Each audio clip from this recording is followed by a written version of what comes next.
la transmisión de la lavadora y el clutch estaban malos.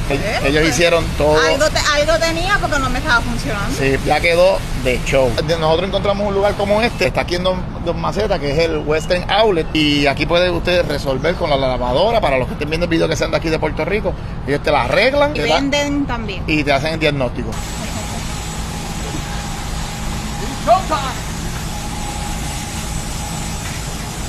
Mira, esta es la ventaja de tener una pick-up acá en Puerto Rico, porque mire, siempre en un hogar hace falta una pick-up, obligado.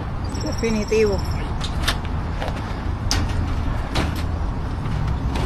Ya la tenemos aquí enganchada, ya tenemos a Sharon contenta. Cuando yo me compré la pick-up, lo primero que hice fue ir a Home Depot. Sharon, ¿te acuerdas de esto? Esto es lo mejor. Lo bueno que esto no raspa la lavadora. Y si se raspara, ¿qué va a pasar? Tú la tienes que pintar.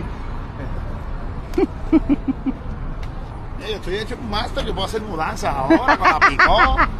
Mira, tú me explicas qué hace ese barbecue ahí. ¿Con quién tú te estás yendo a janguear? Escondida. No, créeme que no.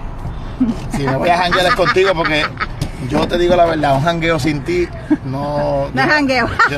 Yo no la paso bien. Yo tengo que estar con mi mami chula.